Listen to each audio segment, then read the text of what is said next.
Magandang araw po sa inyo, Sir Blair. Isa po ako sa palaging nakasubaybay sa inyong channel. Dahil lahat ng kwentong ibinabahagi niyo po sa amin ay kaabang-abang. Mahilig po kasi talaga ako sa mga kwentong katatakutan. Naisip ko pong ibahagi sa inyo ang aking kwento dahil sigurado po ako na kahit papano ay merong makukuhang aral ang mga makakarinig nito. Naniniwala po ako na ilan sa atin ay minsan nang nagbigay agad ng tiwala sa isang tao dahil inakala natin na malinis ang intensyon nila sa atin. Ngunit sa huli, tatraydorin lang pala nila tayo at sasaksakin tayo habang tayo ay nakatalikod. Itago nyo na lamang po ako sa pangalang Manolo. At ito ang aking kwento. Nakatira ako sa hilagang bahagi ng ating bansa o sa norte. Pero hindi ko na lang sasabihin ang eksaktong lugar. Ang tanging kasama ko sa aming bahay ay ang aking lolo Nestor. Tatay siya ng tatay ko. Si Lolo Nestor ay kilala sa aming maliit na baryo bilang isang mahusay na albularyo. Halos lahat na yata ay kaya niyang gamutin, mula sa pangkaraniwang sakit, ulam, barang, at kahit yung mga pinaglalaroan pa ng mga elemento tulad ng kapre, tikbalang o mga duwende. Ngunit hindi ang panggagamot ang itinuro ni Lolo Nestor sa akin, kundi ang pakikipaglaban sa mga aswang nang walang ginagamit na agimat o ng kahit na anting-anting. Nung kalakasan kasi ni Lolo Nestor ay tinatawag siyang mangangatay ng aswang o yung taong may kakayahan na makipaglaban sa mga aswang gamit ang itak. Ayon pa sa kanya, maging ang kanyang ama at isa pang kapatid na lalaki ay mangangatay din ng aswang. Noon ay wala akong ideya kung bakit ako tinuturuan ni Lolo Nestor ng ganung bagay. Basta na lang niya akong sinimulang sanayin nung binatilyo pa lamang ako. Hanggang sa nagbinata na ako, ay patuloy pa rin niya akong sinasanay. Nagtataka talaga ako kasi para sa akin ay walang silbi ang matuto akong makipaglaban sa mga aswang dahil wala namang aswang na umaatake sa aming lugar. Hanggang sa sumapit na ang aking ika-21 kaarawan. Sa araw na yon ay naghanda ng simple si Lolo Nestor. Nagluto siya ng napakasarap na pansit at bumili siya ng tinapay. Hindi na kami nag-imbita dahil hindi naman marami ang niluto ni Lolo Nestor. Wow! Ang sarap talaga ng pansit mo, Lolo. Para sa akin, ang pansit mo ang pinakamasarap na pansit sa buong mundo. Ay nako, wag mo na nga akong binubola. Bakit? May gusto ka bang ipabili sa akin, ha, Apo? Si Lolo talaga, oh. Porque ba pinupuri ko po na magaling po kayo magluto eh. May kailangan na po agad ako sa inyo. Hindi ba'y palagi ka naman ganyan? Bubulahin mo muna ako, tapos saka ka may hihingin na kung ano sa akin. Abay sanggol ka pa lang, ay magkasama na tayo. Kaya kilalang kilala na kita. Wala po akong hihilingin sa inyo, Lo. Alam ko naman po kasi na wala po kayong pera. Kasi nga po, pinesti po yung mga pananim natin palay noong nakaraang buwan. Okay na po ako na pinaghandaan niyo po ako ngayong birthday ko. Ay nako, isa pa nga yan sa problema ko eh. Yung pagkakapesti ng mga pananim natin. Naawa ako sa mga magsasakang nagtatrabaho sa atin. Hindi lang ang kabuhayan natin ang apektado, kundi maging ang ilan sa kanila. Lolo Nestor, sigurado naman po akong naiintindihan nila nangyari. Saka hindi po ba, binigyan na rin natin sila ng tig-iisang sako ng bigas. Aba, malaking tulong na po yun para sa kanila. Huwag po kayong mag-alala. Kasi, nasolusyon na naman po natin ang problemang yon. Sigurado po ako na magiging maganda na ang ani natin sa susunod. Magdilag anghel ka sana, iho. Yan lang naman talaga ang gusto ko. Ang magkaroon tayo palagi ng magandang ani. Lo, meron po pala akong sasabihin sa inyo. Ano yon, Manolo? Hindi po ba birthday ko naman po ngayon? Meron po sana akong hihilingin sa inyo eh. Kita mo na, hindi nga ako nagkamali. Sabi ko na nga ba't merong kapalit ang pagpuri mo sa pansit ko. Kilalang kilala na kita, Manolo. Wala po akong hihingin sa inyo, Lo. Na kung anong material na bagay po. May itatanong lang po ako sa inyo. At sana po, ay sagutin niyo na po ako sa pagkakataong ito. Mabuti yung ganyan. Mas gusto ko yan kaysa magpabili ka sa akin ng kung ano-anong bagay. O sige nga, ano bang itatanong mo sa akin? Yung tungkol po sa pagsasanay niyo sa akin kung paano po makipaglaban sa aswang. Bakit niyo po ba ako tinuturuan ng ganun? Hindi po ba ang sabi niyo hindi pa ako ipinapanganak? Natalo niyo na po yung pinakamalakas na aswang na sumalakay dito sa lugar natin. Lo, naisip ko lang po kasi na wala naman talagang dahilan para sanayin niyo ako kasi wala naman pong kahit isang aswang sumasalakay dito sa atin. Mabuti na lang at ipinaalala mo yan sa akin. Bakit po? Ano pong ibig niyo sabihin? Nung nagdesisyon kasi akong sanayin ka sa pakikipaglaban sa mga aswang, ay kinailangan kong subukin ang disiplina mo sa pamamagitan ng pagsunod sa akin sa isang bagay na hindi mo alam kung para saan.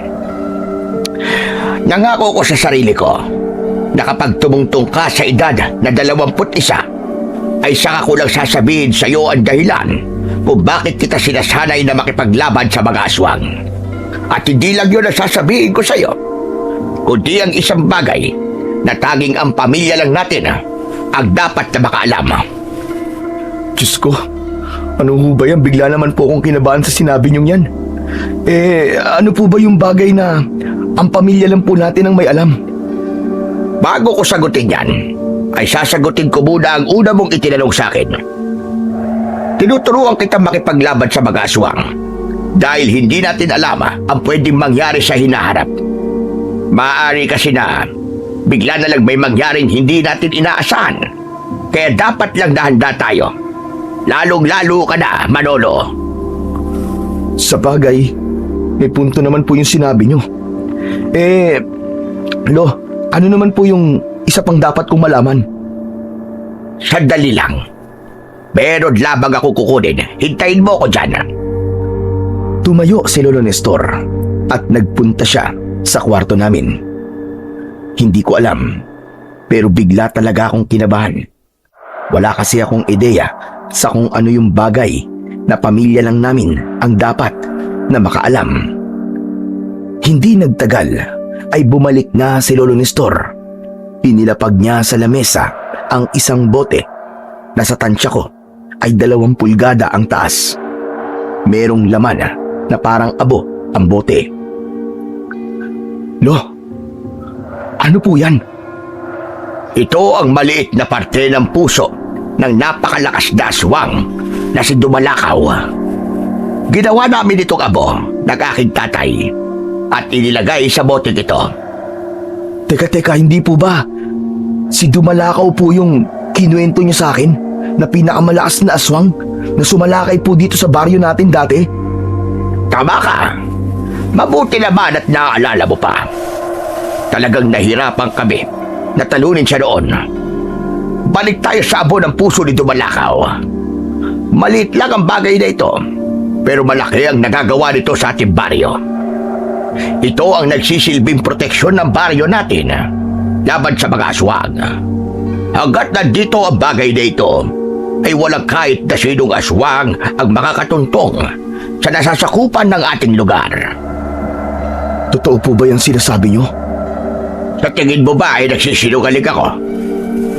Bakit simula nang napatay namin si Dumalakaw ay wala nang aswang ang umatake dito sa baryo natin? Yun ay dahil sa bagay na nasa loob ng maliit na boteng yan. Yan ay nilagyan namin ng dasal at orasyon upang magkaroon niya ng bisa at habang buhay na magbigay ng proteksyon sa ating baryo mula sa mga aswang. Ang bagay na yun ay sinabi sa amin ng isang kilalang antigero na nakatira dito sa lugar natin.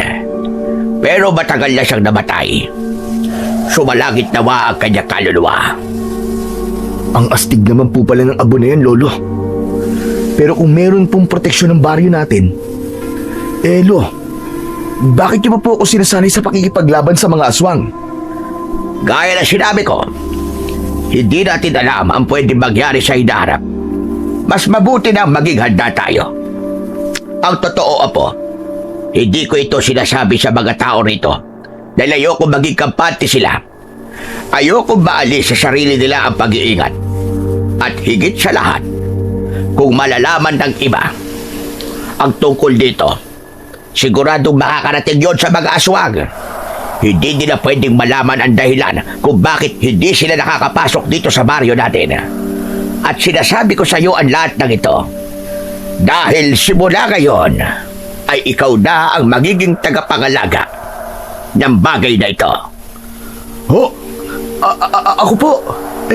Bakit po ako? Dahil ikaw na lang ang apo ko na kasama ko rito.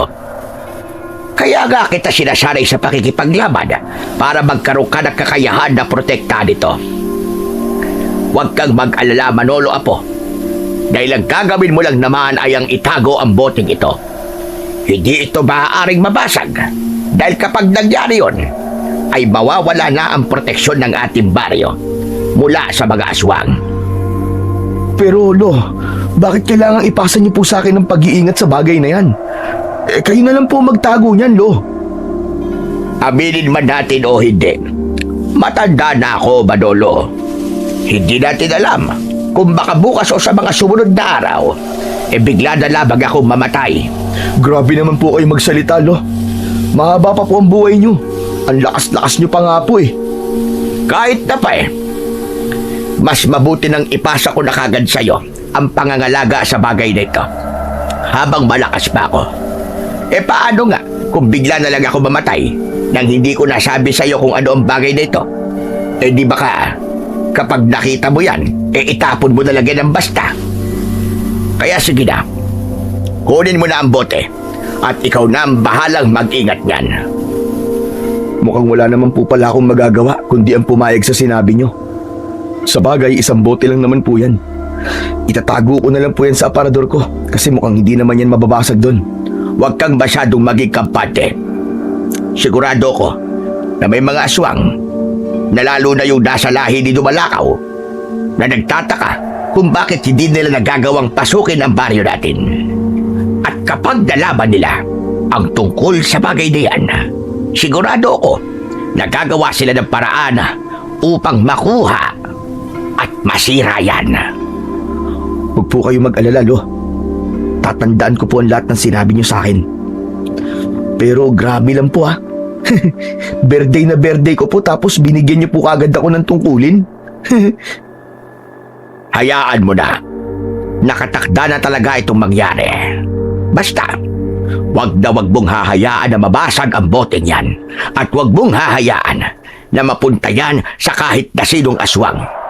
Nagkakaintindihan ba tayo, ha, Manolo, Apo? Opo, nagkakaintindihan po tayo, Lo. Ako na po ang bahalang sa boteng to. Kinuha ko ang maliit na bote at tinignan ko yon ng mas malapitan.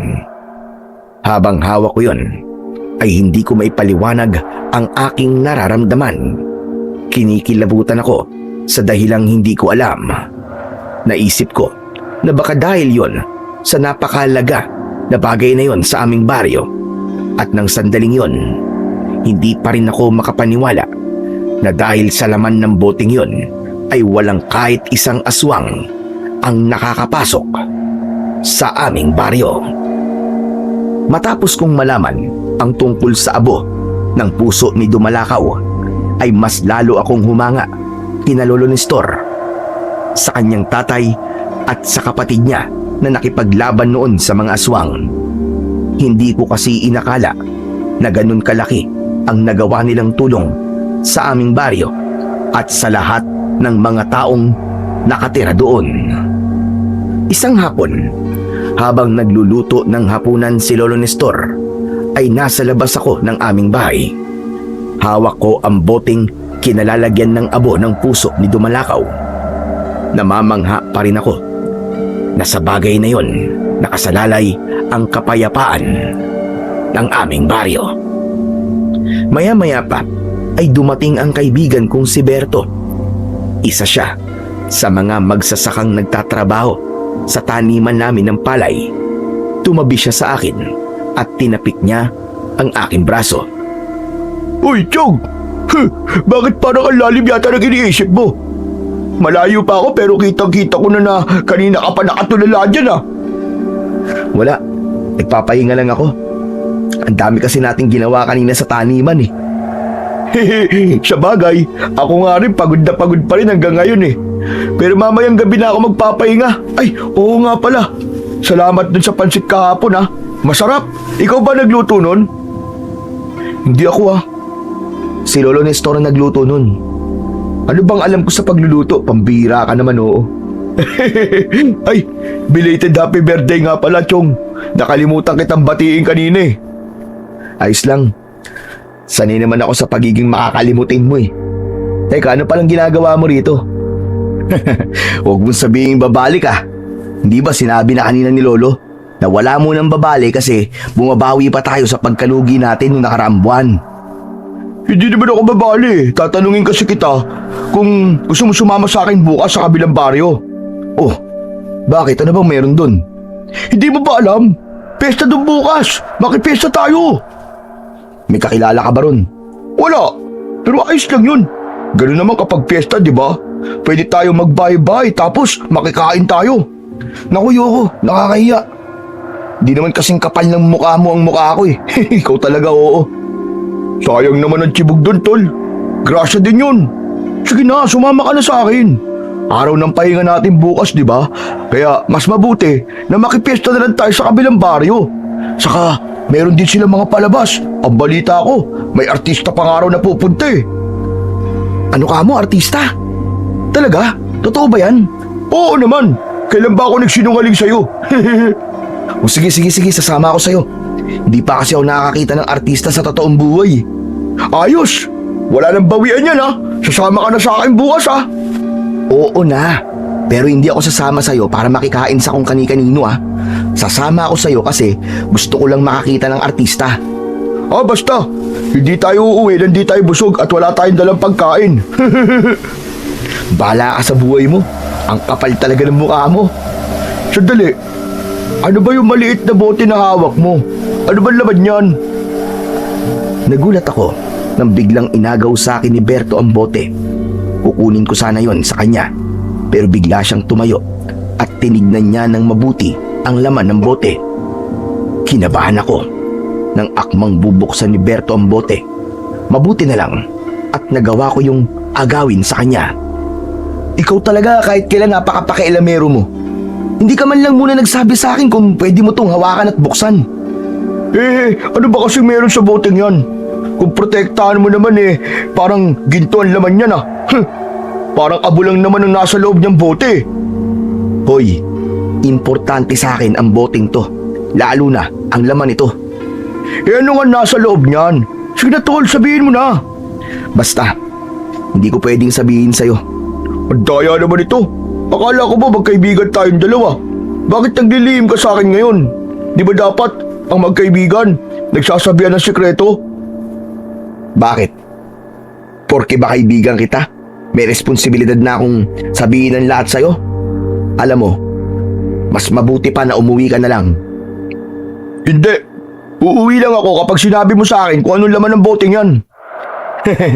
Di habang buhay kang tumayo dito sa labas dahil kahit na anong gawin mo at sabihin mo, hindi mo malalaman kung anong nasa loob nitong bote.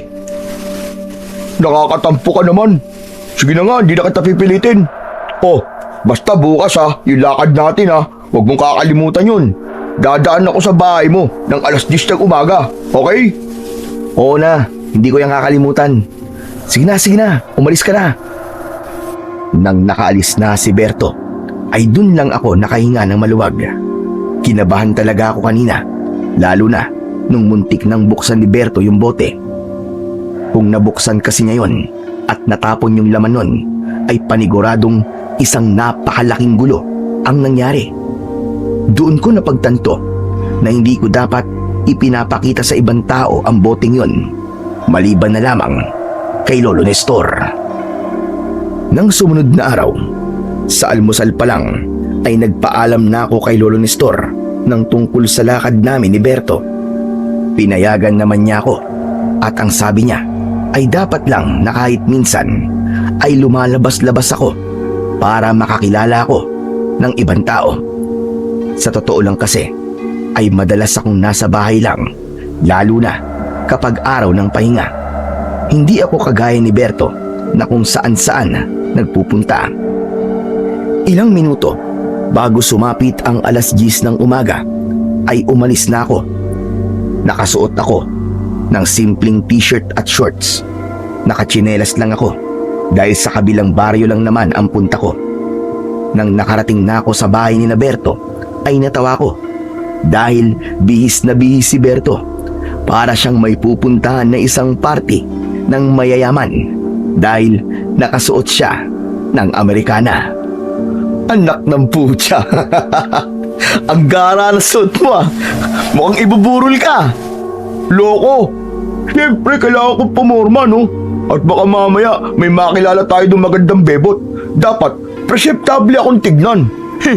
Ayos ba to suot ko, tol? Mura lang to. Nabili ko to sa ukay-ukay sa bayan eh.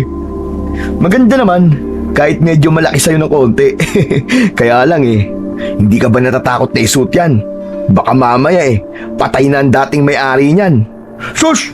Naiinggit ka lang sa akin eh. Basta, pakiramdam ko, gwapo ako sa suot ko. Eh di kung gwapo ka na. Hindi na kita ko kontrahin. Ang mabuti pa umalis na tayo. Anong oras ba pupunta sa kabilang baryo yung artistang sinasabi mo?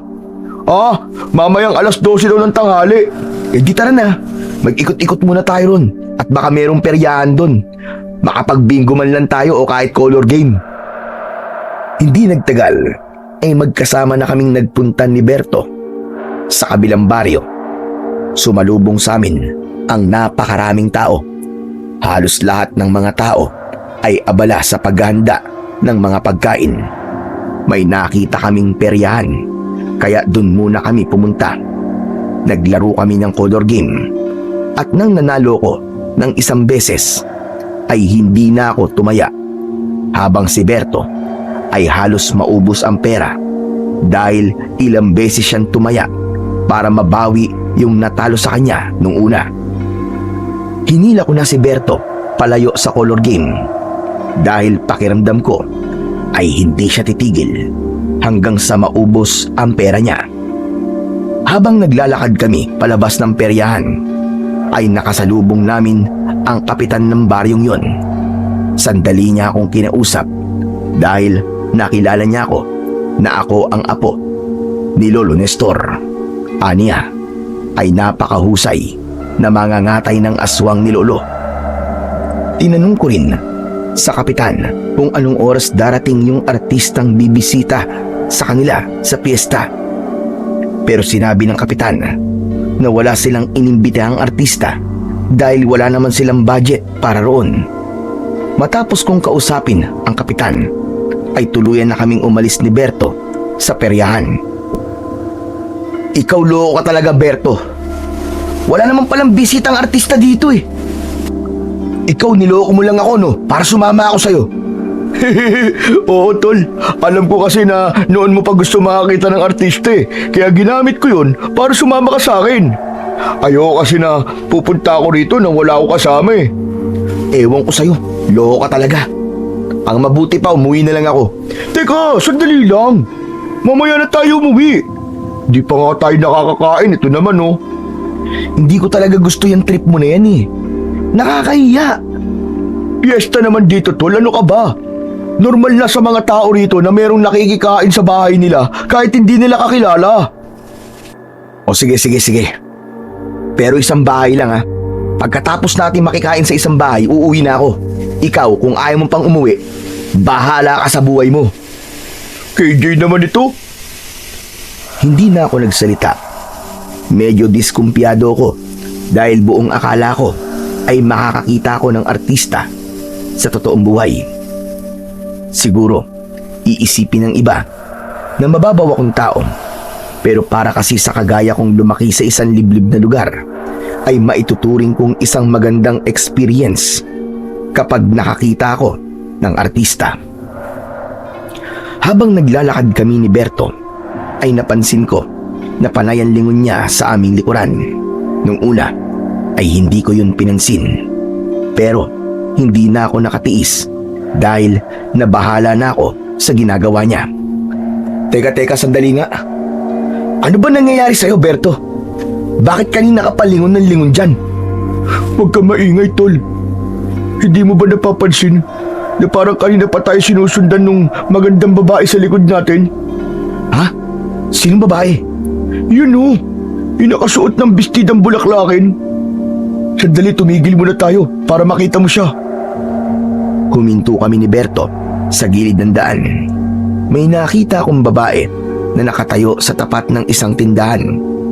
Patingin-tingin siya sa amin ni Berto, pero hindi ako sigurado kung sino sa aming dalawa ang tinitignan niya. Hindi ganun kalayo ang babae, kaya malinaw kong nakita ang kanyang itsura. Maganda siya. Maamo ang kanyang muka at morena ang kanyang balat. Katamtaman lang ang taas niya. Ang buhok niya ay tuwid at umaabot hanggang sa bewang. Oo nga no. Tama ka, tol. Ang ganda nga niya. Alam mo, kanina ko pa siya nakikita. Habang kinakausap tayo ni Kapitan, ay malapit lang siya sa atin. Tapos simula nun, napansin ko nang nakasunod siya sa atin. Bakit naman niya tayo susundan? Hindi naman natin siya kilala. Saka, paano ka naman nakakasiguro na sinusundan nga niya tayo? Hindi mo ba napansin nung tumigil tayo sa paglalakad, tumigil din siya? Eto lang yan, tol. Malakas ang kutob ko na kaya niya tayo sinusundan ay dahil sa akin. Ano? Bakit dahil sa'yo? May utang ka ba sa kanya at sisingiling ka niya? Hindi, ano ka ba? Ang bagal mo namang makakuha. Ang ibig ko sabihin, sisimplihan ko na lang para mas maintindihan mo. Ang hina mo kasi. Malakas ang kutob ko na malakas ang tama ng babaeng yan sa akin. Kaya niya tayo sinusundan. Siguro nahihiya siyang lumapit sa akin. Tignan mo siya. Panay ang sulyap sa akin, o di ba? Tapos, kapag tinitingnan ko, yumuyuko siya. Ay nako, ang lakas talaga ng dating ko. Ang hirap talaga maging pogi. Tama ka. Malakas nga. Napakalakas. Napakalakas ng imahinasyon mo. Di na nga tayo sigurado kung sinusundan niya tayo eh. Tapos kung ano-ano pa agad ang iniisip mo. Sa kasaganda niyang yan, sa tingin mo ba magugustuhan ka niya? Wow! Ang sakit mo naman magsalita, Chong. Sinilasin kita yan eh. Malay mo, mga ganitong itsura talaga ang gusto niya. Sandali. Ang mabuti pa, lapitan natin siya para malaman natin kung ano ang totoo. O sige, lapitan natin siya para mapahiya ka. Bakit ba hindi mo na lang ako suportahan? Kapag yan naging nobya ko sigurado akong maglalaway ka sa inggit. Alam mo, ang dami mong sinasabi. Kung lalapitan natin siya, lapitan na natin. Huminga muna ng malalim si Berto bago siya naglakad palapit sa babae. Natatawa akong sumunod sa kanya. Habang palapit sa babae, ay napansin ko ang pagbakas ng gulat sa kanyang muka. Tila hindi niya malaman kung aalis ba siya o mananatili siya sa kanyang kinatatayuan.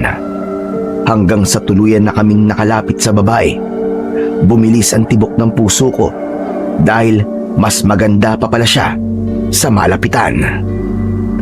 Hello miss, ako nga pala si Berto at ito naman ang kaibigan ko si Manolo. Ikaw, anong pangalan mo? Ako si Lira. Wow, napakaganda naman ang pangalan mo. Parang anghel, bagay na bagay sa'yo. Salamat. Ano palang kailangan nyo?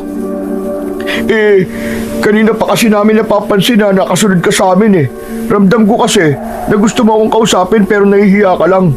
Tama ba ako? Ah, tama ka nga. O di ba tol, sabi ko na sa'yo, gusto akong kausapin ni Lira eh. Kaya sinusundan niya tayo eh. Ah, ang ibig kong sabihin tama ka. Na sinusundan ko kayo. Pero, hindi kasi ikaw ang gusto kong kausapin. Ano? Eh kung hindi ako, sino gusto mo kausapin? Iyang kasama mo, si Manolo. Anak ng tupa, akala ko pa naman ako ang gusto mo kausapin. Sigurado ka ba sa sinasabi mo? Baka nagkamali ka lang ng pagkakatanda sa pangalan namin ha. Berto ang pangalan ko. Ito naman ay si Manolo. Si Manolo talaga ang gusto kong makausap. Tama ba? Na ikaw ang apo ni Mang Nestor? Yung kilalang mangangatay ng aswang sa kabilang baryo? Oo, ako nga. Bakit mo pala ako gustong makausap? Malas naman. Akala ko talaga ako ang gusto mo kausapin. Pasensya ka na talaga, Berto. Hindi kasi sinasadya na narinig ko ang pag-uusap ninyo kanina ni Kapitan. Kaya nalaman ko na apo ka pala ni Mang Nestor.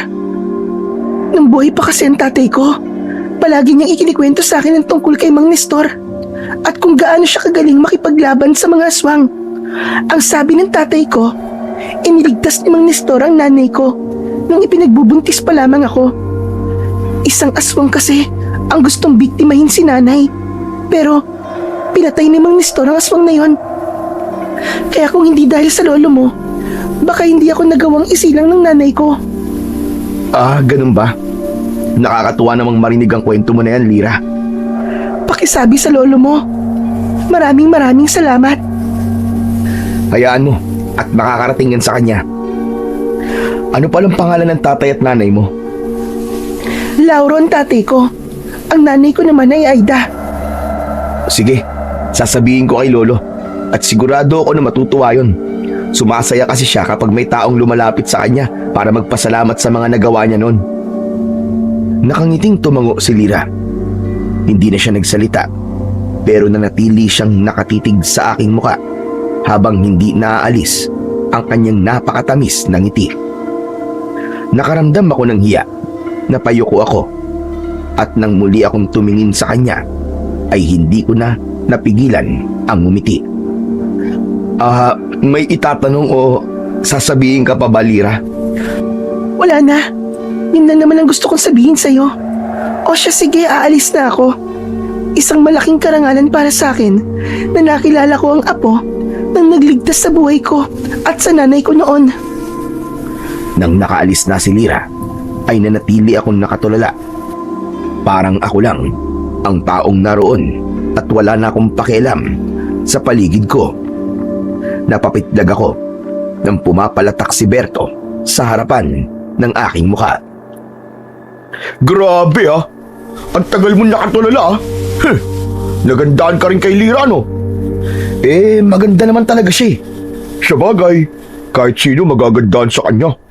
Pero sayang, akala ko talaga ako ang sinusundan niya Ikaw pala. Ikaw kasi, pumasa ka kagad sa isang bagay na hindi ka sigurado. Pero grabe, nakakatuwa no? Biruin mo, napakatagal nang nakipaglaban si Lolo Nestor sa mga aswang. Pero hanggang ngayon, ay hindi pa rin siya nakakalimutan ng mga taong tinulungan niya. Ganun talaga kapag buhay ng isang tao ang iniligtas mo.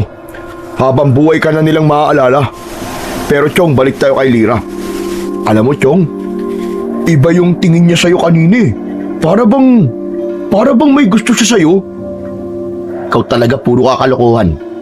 At bakit naman ako magugustuhan ng ganong kagandang babae, Aber?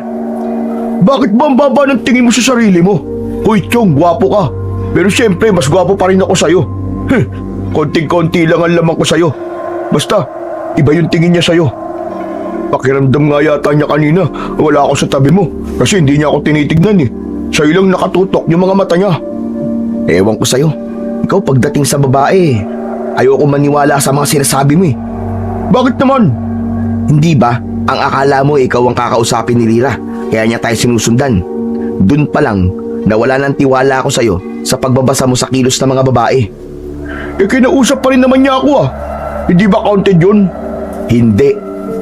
Alam mo mabuti pa, Makikain na tayo sa kung saan para makauwi na tayo. Nauna na akong naglakad habang agad na sumunod naman sa akin si Berto. At sa utak ko ay patuloy na naglalaro ang napakagandang muka ni Lira. Hanggang sa sandaling yon ay napakalakas pa rin ng tibok ng aking puso. Nanghihinayang nga lang ako kasi hindi ko nagawang itanong kung saan siya nakatira. Kaya umasa na lang ako na gagawa ng paraan ng tadhana upang muling mag-cruise ang aming landas. Hapon na nang nagdesisyon kaming umuwi ni Berto. Hindi lang isang bahay ang nakainan namin kundi 4. Yung huling bahay ay sa kapitan sa baryong yon at pinabaunan pa kami ni kapitan ng pagkain. Dinamihan niya yun sa akin dahil aniya ay ibigay ko yun kay Lolo Nestor. Hindi na nasunod yung una kong sinabi na pagkatapos naming makakain sa isang bahay ay uuwi na ako. Umasa kasi ako na makikita ko ulit si Lira kaya nagtagal pa ako ron. Pero sa kasamaang palad ay hindi ko na siya nakita. Nang nakarating ako sa bahay ay ibinigay ko kay Lolo Nestor ang mga pagkain na ibinigay sa kanya ng kapitan sa kabilang baryo. Aba, napakaraming pagkain naman ito. Mabuti na lang at hindi pa ako nakakapagluto ng hapunan. Ang mga ito na lang ang kainin natin mamaya. Lo, galing po yan sa kapitan ng kabilang baryo. Kilala ka po kasi niya at alam niya po ang pagiging mangangatay niyo noon ng aswang. Ah, si Ramon yun. Sa pagkakatanda ko, ay hiningi nila ang tulong ko nung may sumalakay na aswang sa lugar nila.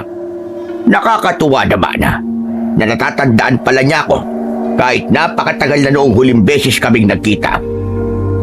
Kahit ako po, Lo, hindi ko kayo makakalimutan kung iniligtas niyo po ang buhay ko mula sa aswang. Ay, oo nga pala, Lo. May kilala o natatandaan po ba kayo na mag-asawa na ang pangalan ay Lauro at Aida? Teka, Lauro at Aida. Wala ko matandaan. Bakit? Sino ba yung Lauro at Aida na yan? Kasi Lo, may isang dalaga po kasi kaming nakausap kanina ni Berto. Lira po ang pangalan niya.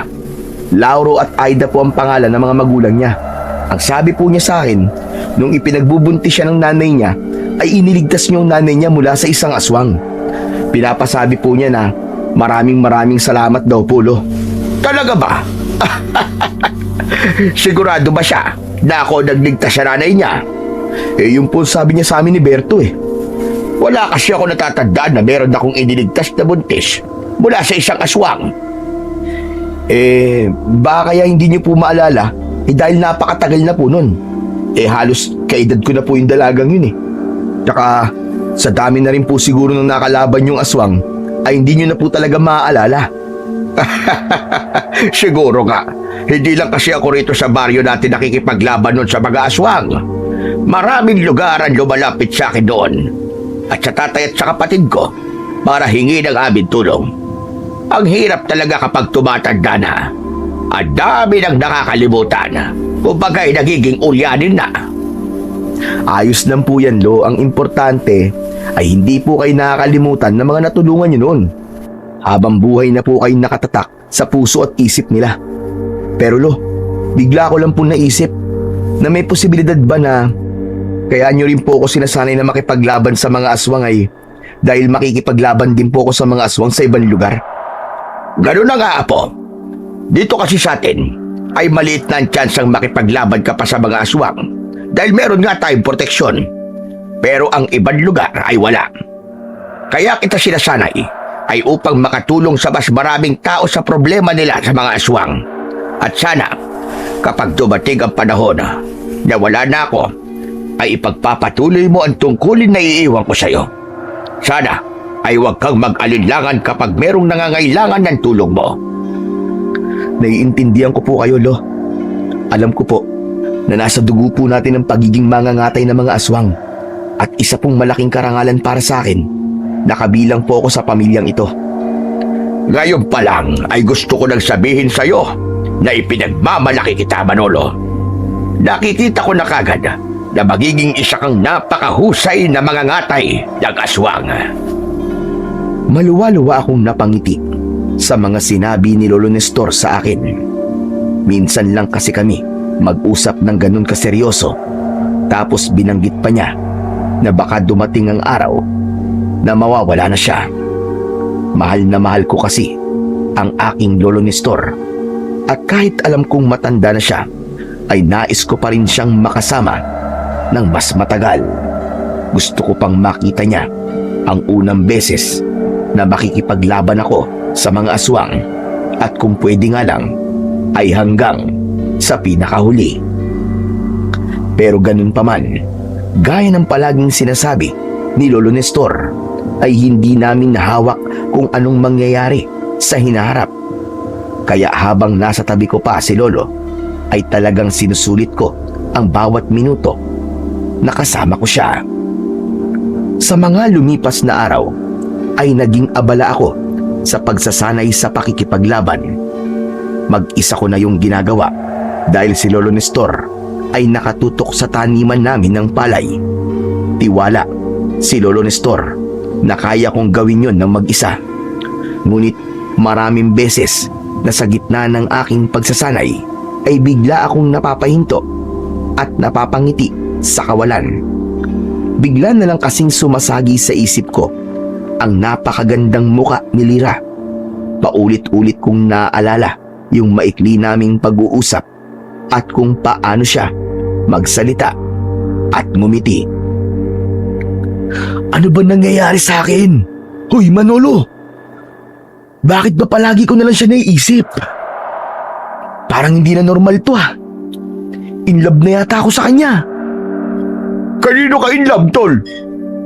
Nagulat ako nang narinig ko ang boses ni Berto sa likuran ko. Tumayo siya sa harapan ko habang may nakakainis na ngiti sa kanyang mga labi. Ano namang ginagawa mo rito? Alam mo naman na kapag ganitong oras nagsasanay ako Storbo ka talaga Sa nakita ko, parang di ka nagsasanay. Parang nag-i-imagine ka dyan ng kung ano-ano. Hoy, tigil-tigilan mo Berto ah. Hindi ba pwede nagpapahinga lang ako? Tignan mo nga halos maligo na ako sa pawis. Ano ba kasing ginagawa mo rito? Hindi ba dapat nasa taniman ka? Tumakas ka na naman Hindi Inutusan kasi ako ni Lolo Nestor. At sabi niya, pumunta ka ngayon sa palengke at bumili ka ng pang-adobong manok. Yun daw ang lulutuin ni Lolo mamaya para sa pananghalian natin. Siya na lang daw magluluto tapos magsaing ka na lang daw pagkatapos mong bumili. O sige, pakisabi kay Lolo, ako nang bahala. Sige na, umalis ka na. Aalis lang ako kapag sinagot mo na yung tanong ko. Anong tanong? Wala ka namang tinatanong Bumalik ka na nga sa taniman at magtrabaho ka na ron. Halatang umiiwas sa tanong ko. Dinig na dinig ko kanina na sinabi mo na in love ka na sa kanya Sino ba yung tinutukoy mo? Mali ka nang nadinig. Wala akong sinabing ganun. Tol, sa akin ka pa talaga magsisinungaling? Ang tagal na natin magkakilala. Kaya alam ko kapag lumalaki ang butas ng ilong mo ay nagsisinungaling ka. Sandali nga, kanino ka ba pwedeng ma-inlove? Isipin ko lang. Tumigil ka na Susumbong kita kay Lolo Nestor. Sasabihin ko na imbis na bumalik ka na kagad sa taniman, ay tumatambay ka pa rito. Alam ko na! Kay Lira, Siya lang kasi ang nakilala natin babae. Sabi ko na nga, iba ang tingin mo sa kanya nung kausap natin siya Wala na talaga akong pwedeng itago sa'yo. Para kang aso. Ang lakas ng pangamoy mo. Napakadali mo kasing basahin. Saka wag ka na magtaka. Ang tagal na natin magkakilala Kahit amoy ng utot mo, kilalang kilala ko na. Di tama nga ako. Kay Lira ka nga in love. Oo na. Kay Lira na nga. Sabi ko na nga, ang galing ko talaga. Pero parang ang bilis mo naman yatang ma-inlove sa kanya. Ilang araw pa lang nakakalipas simula nang nakilala natin siya. Tapos isang beses mo pa lang naman siyang nakausap, in love ka na kagad. Aba malay ko ba? Sa tong nararamdaman ko ano magagawa ko? Saka hindi pa ako sigurado na in love nga ba talaga ako sa kanya. Basta madalas ko siyang naiisip. Tapos kapag naiisip ko siya, bigla akong sumasaya. Kumpirma Kalmado! Yun na nga yun! In love ka na nga talaga kay Lira. Grabe ka, tol. Talagang inunahan mo pa ako sa kanya. Pero sa bagay, mukhang wala naman siyang gusto sa akin kasi nung nakausap natin siya, ay sa ilan siya nakatingin. Ang problema mo na lang ngayon ay kung paano kayo magkikita para malaman mo kung saan siya nakatira. Hindi mo siya maliligawan kung hindi mo alam kung saan ang bahay niya, di ba? At bakit ko naman siya liligawan?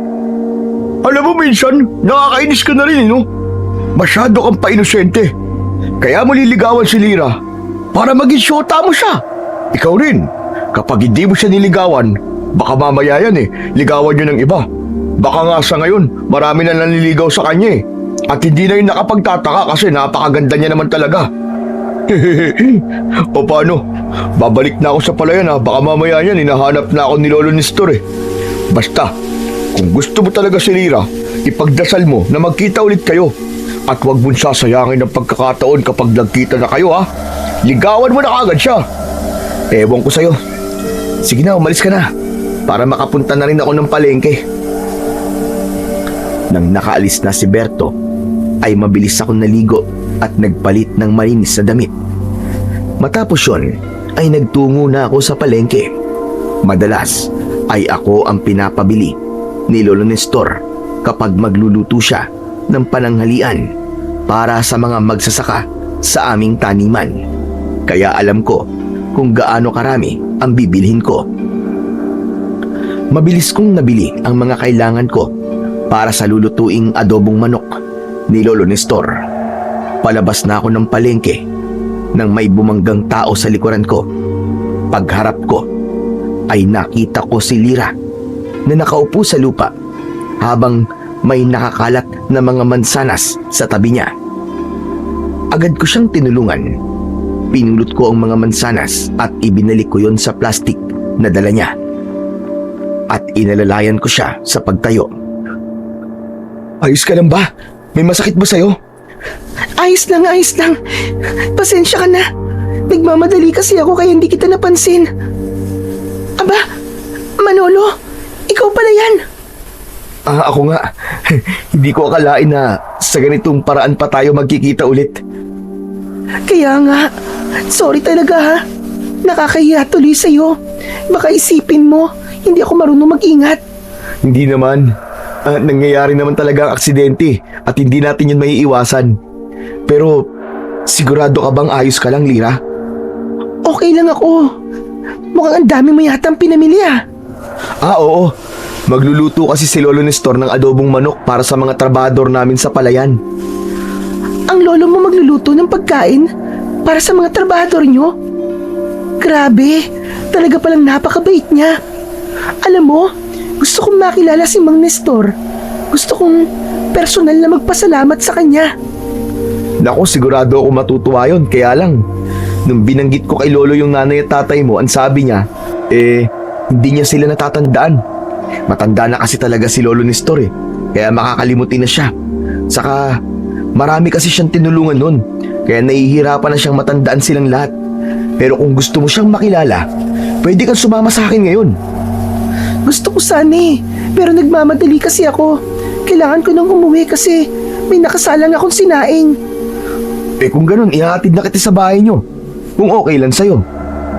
Sa kabilang baryo lang naman ako nakatira. Kasama ko ang tatay ko. Kakalipat lang namin doon noong nakaraang buwan. Ganun ba? Kaya pala, nito lang kita nakita ron. Pero ayos lang ba sa'yo na ihatid kita? Kung hindi ka nagmamadali, wala namang problema sa akin. Natuwa ako nang pumayag si Lira na ihatid ko siya sa bahay nila. Paraan ko kasi yun para malaman ko kung saan siya nakatira upang kapag nagkaroon na ako ng lakas ng loob na ligawan siya, ay alam ko kung saan ko siya pupuntahan. Wala kaming imikan ni Lira habang naglalakad. Naubusan na kasi ako ng sasabihin sa kanya. Nang nakarating na kami sa kabilang baryo, ay huminto siya sa isang maliit na kubo. Dito ako nakatira. Salamat pala sa paghahatid mo sa akin Walang anuman yun, Lira. Oo nga pala. Pwede bang bisitahin kita dyan minsan sa inyo? Naku, Hindi ko alam eh. Masungit kasi ang tatay ko at ayaw niya na meron lalaking lumalapit sa akin. Ayaw niya pa kasi ako na magkaroon ng nobyo. Ah, ganun ba? Parang nakakatakot pala ang tatay mo. Sige, uuwi na ako. Kailangan ko na rin kasing madala tong mga sangkap na lulutuin ni Lolo eh. Mag-iingat ka, Manolo ah. Maraming salamat ulit. Parang tumalon ang puso ko nang ngumiti si Lira sa akin. Habang naglalakad ako pauwi, ay para akong baliw na nakangiti. Hindi ko maiwasang isipin na may dahilan kung bakit kami muling nagkita ni Lira. Baka isa yung senyales na kailangan ko na talaga siyang ligawan. Pero bago ko magawa yun, ay kailangan ko munang alisin ang takot ko sa kanyang tatay. Nang mga sumunod na araw, ay napansin ko na dumadalas ang pagkikita namin ng aksidente ni Lira sa aming baryo. Gaya na lang nung papunta ko sa bayan, bigla siyang dumating sa paradahan ng tricycle. Magkasama kaming nagpunta sa bayan at nagkaroon ulit ako ng pagkakataon na makausap siya dahil sinamahan niya akong bumili ng mga kailangan namin sa bahay. Ay dinala ko siya sa isang fast food restaurant at inilibre ko siya ng pananghalian. May itatanong pala ako sa iyo, Manolo. Pero kung ayaw mo sagutin, okay lang. Bigla naman akong kinabahan, Lira. Sige, magtanong ka lang. Hindi ba? Isang mga ngatay ng aswang ang lolo Nestor mo? Tinuruan ka rin ba niyang makipaglaban sa mga aswang? Ah, oo. Binatilyo pa lang ako nung nagsimula akong sanayin ni Lolo. Hanggang ngayon, nagsasanay pa rin ako. Kahit kasi napakatagal nang walang sumasalakay na aswang sa baryo namin, ang sabi ni Lolo, kailangan ko pa rin magsanay. Hindi kasi namin alam kung anong pwedeng mangyari sa mga susunod na araw, di ba? Kaya mas mabuti nang handa kami, lalo na ako. Sa bagay, hindi na ako nagulat na sinasanay ka niya. Kaya pala medyo malaki ang katawan mo kasi mukhang batak ka sa pagsasanay.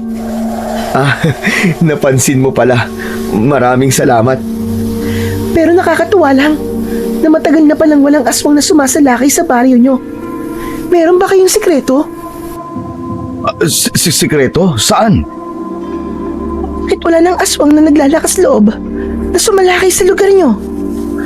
Sasabihin ko sana kay Lira ang tungkol sa abo ng puso ni Dumalakaw. Pero bigla kong naalala ang bilin ni Lolo Nestor na walang ibang pwedeng makaalam nun, kundi kami lamang. Oo.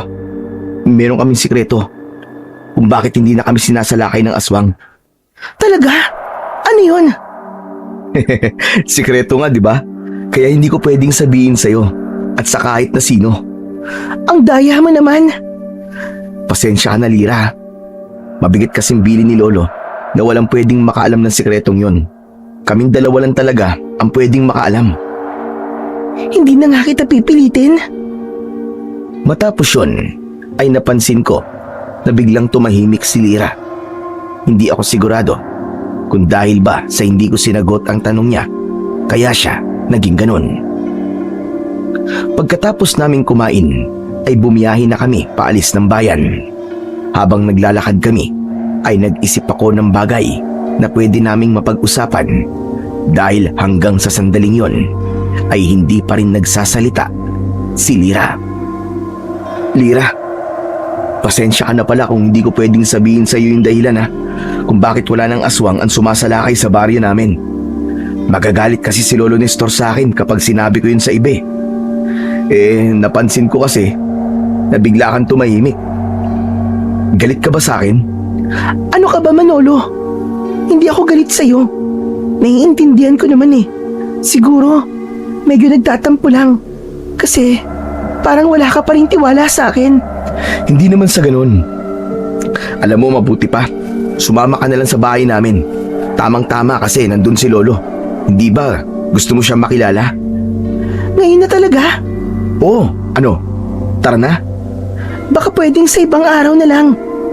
Minsan lang nasa bahay si Lolo Nestor kasi madalas ay nasa taniman siya. Kaya ito na ang tamang pagkakataon mo para makilala siya at makapagpasalamat ka sa kanya ng personal. Hinawakan ko si Lira sa braso at hinila ko siya papunta sa direksyon ng baryo kung saan ako nakatira. Wala na siyang nagawa kundi ang sumunod sa akin. Nang malapit na kami sa aming baryo ay marahas na inalis ni Lira ang kamay ko na nakahawak sa braso niya. May pagtataka akong tumingin sa kanya. Napansin ko na tila takot na takot si Lira at itinago niya yon sa pamamagitan ng pagngiti. Bakit, Lira? May problema ba? Bakit parang ayaw mo sumama sa akin? Hindi ba sabi mo gusto mo makita si Lolo para personal mo siya mapasalamatan? Oo nga, pero ano kasi, kailangan ko na rin umuwi ngayon. Pero sayang yung pagkakataon na nasa bahay si Lolo Nestor. May ibang pagkakataon pa naman. Kailangan ko na talagang umuwi. Kasi ang totoo niyan, hindi ako nagpaalam sa tatay ko na pupunta ako sa bayan. Sigurado ako, nagalit na yun ngayon. Naku, kasalanan ko pala kung bakit mapapagalitan ka. Hindi naman. Ako naman na may gusto na sumama sa iyo sa bayan eh. Pero, uuwi na ako ha. Paalam. Gusto mo bang ihatid kita sa inyo? Ako nang bahala magpaliwanag sa tatay mo kung bakit matagal kang nawala sa inyo. Hindi na kailangan. Saka sigurado ako mainit ang ulo ni tatay. Hindi na maganda na kausapin mo siya. Baka isipin pa niya na nanliligaw ka sa akin. Hindi ba? Ayaw niya na may nanliligaw sa akin. Magagalit yun sa'yo. O sige, pero sana makilala ko rin ang tatay mo. Malay mo, magkasundo kaming dalawa. Hayaan mo. May tamang panahon para dyan. Sige na. Aalis na ako. Salamat pala sa paglibre sa akin ng pananghalian. Nakangiting kumaway sa akin si Lira bago siya tumalikod at nagmamadali siyang naglakad palayo. Habang pinagmamasdan ko si Lira ay hindi ko maiwasang magtaka sa naging reaksyon niya kanina nang malapit na kami sa bukana ng aming baryo. Hindi ako maaaring magkamali. Takot ang nasa mga mata niya. Malamang yung takot na yun ay dahil sa tatay niya. Kung ganun, totoo nga na masungit ang tatay niya. Hindi bale. Kapag nagkaroon ako ng lakas ng loob, ay ako mismo ang kakausap sa tatay niya at sa kanya ako mismo magsasabi na gusto kong ligawan si Lira. Nagpatuloy na ako sa paglalakad pauwi. Nagmamadali na ako dahil alam ko na sa sandaling yon ay naghihintay na si Lolo Nestor sa akin sa bahay. Pagdating ko sa bahay ay naroon na nga si Lolo Nestor at kausap niya si Berto. Napagalitan ako ni Lolo dahil ang tagal ko bago nakabalik. Nagdahilan na lang ako na masyadong maraming tao sa pamilyan kaya natagalan ako sa pagbili ng mga dapat kong bilhin. Lumabas muna ako ng bahay at nagtungo ako sa likod. Umupo ako sa duyan na naroon at hindi ko napigilan ang pagsilay ng ngiti sa aking labi nang maalala ko si Lira. Nagulat ako nang biglang sumulpot si Berto sa harapan ko. Anak ng putya, nakakatakot ka naman, Berto. Bakit ba palagi ka na lamang sumusulpot na parang kabuti? Sus, ikaw nga, masyado kang nagiging magugulatin eh. Alam mo kung bakit ang dali mo magulat? Wala ka kasi palagi sa sarili mo. Tapos nakangiti ka pa dyan na para kang timang. Si Lira na naman ang naiisip mo, no? Huwag kang maingay at baka marinig ka pa ni Lolo. Bakit sa tingin mo ba ay mapapagalitan ka ng lolo mo kapag nalaman niya na nagkakagusto ka na sa babae? Eh nasa tamang edad ka naman para magkaroon ka ng syota. Kahit na, ayoko lang malaman ni Lolo sa ngayon. Pero tama ba ako, Chong? Si Lira na naman ang iniisip mo? Paano hindi ko siya iisipin? Nagkita na naman kami kanina. Kaya ako natagalan na makauwi dahil siya ang kasama ko sa bayan. Talaga? Ibig sabihin nililigawan mo na siya? Hindi pa. Masungit kasi yung tatay niya eh. Kahit nga si Lira, takot sa tatay niya eh. Ang sabi pa ni Lira, ayaw daw ng tatay niya na may nanliligaw sa kanya. Kaya hindi ko pa siya pwedeng ligawan sa ngayon. Eh ano ng plano mo ngayon? Eh ano pa nga ba? Makukontento muna siguro ako sa pagiging magkaibigan namin dalawa. Saka ang importante ay magkaibigan na kami ni Lira. Madali na magsabi sa kanya na gusto ko siyang ligawan kapag pumayag na yung tatay niya. Sa bagay, tama naman yung sinabi mo. Saka, mukhang ang lakas mo rin kay Lord eh. Sigurado ako na gabi-gabi mong pinagdadasal sa kanya na magkita ulit kayo ni Lira. Baliw. Talagang sadyang nakatadhana na maging magkaibigan kami ni Lira. Kahit hindi ko na yun ipagdasal, kung yun talaga ang mangyayari talaga yun. Natawa si Berto sa sinabi ko. Habang ako naman ay muling napangiti dahil napakasaya ko talaga. Hanggang sa sandaling yun ay hindi pa rin ako makapaniwala na magkaibigan na kami ni Lira at meron na akong pagkakataon para maligawan siya pagdating ng tamang panahon. Nang mga sumunod na araw ay unti-unti kaming naging malapit ni Lira sa isa't isa. Naging paborito naming tambayan yung ilog na nasa kabilang baryo. Madalas kaming nagpupunta ron habang may mga dalang pagkain. Isang hapon, nasa tabing ilog kami ni Lira. Kumakain kami ng hinog na mangga at nagkwekwentuhan tungkol sa buhay namin. Doon ko nalaman na matagal na palang patay ang nanay ni Lira dahil sa isang malubhang sakit. Kaya tanging ang tatay na lang niya ang kasama niya sa bahay nila. Marami pang ikinuwento si Lira sa akin. Kahit hindi ako nagtatanong, ay nagsasabi siya ng mga bagay na tungkol sa kanya. Kagaya na lang ng pagiging masyadong mahigpit ng tatay niya sa kanya. Ani Lira, hindi niya yung gusto dahil pakiramdam niya ay marami siyang bagay na hindi nagagawa dahil sa kanyang ama. Intindihin mo na lang ang tatay mo, Lira. Siguro yun ang paraan niya para protektahan ka. Lalo na't babae ka, tapos maganda ka pa. Kahit na, nalilimitahan kasi ako sa mga pwede kong gawin dahil sobrang higpit niya sa akin. Mabuti sana kung bata pa ako, may intindihan ko pa sana siya. Pero alam mo, kanina ko pa napapansin na ang dami ko na palang nasabi sa'yo tungkol sa sarili ko. Nakakahiya na tuloy. Ayos lang. Natutuwa nga ako kasi pakiramdam ko ay napakalaki ng tiwala mo sa akin para ikwento mo mga ganyang bagay. May tiwala naman talaga ako sa'yo, Manolo. Ikaw lang naman kasi ang walang tiwala sa akin. Anong ibig mong sabihin? May tiwala ako sa'yo, Lira. Kung wala, edi sana hindi na ako nakikipagkita at nakikipag-uusap sa'yo. Eh bakit ayaw mo sabihin sa akin yung sikreto niyo ni Mang Nestor? Kung bakit wala nang aswang ang sumasalakay sa baryo niyo? Eh ibang bagay naman kasi yun, Lira. Magagalit talaga si Lolo Nestor kapag sinabi ko sa ibang tao ang tungkol doon. Ibig palang sabihin, sa ilang araw nating pag-uusap, ay ibang tao pa rin ang tingin mo sa akin. Tapos ako, iniisip ko na parang napakatagal na natin magkakilala. Kasi halos buong kwento ng buhay ko ay sinabi ko na sa'yo. Hindi naman sa ganon, Lira. Sige na. Bigla akong nawalan ng gana makipag-usap sa'yo. Kung wala ka palang tiwala sa akin, bakit pa tayo nag-uusap? Nabahala ako nang akmang tatayo si Lira para umalis. Hinawakan ko ang braso niya at may pagmamakaawa akong tumingin sa kanya.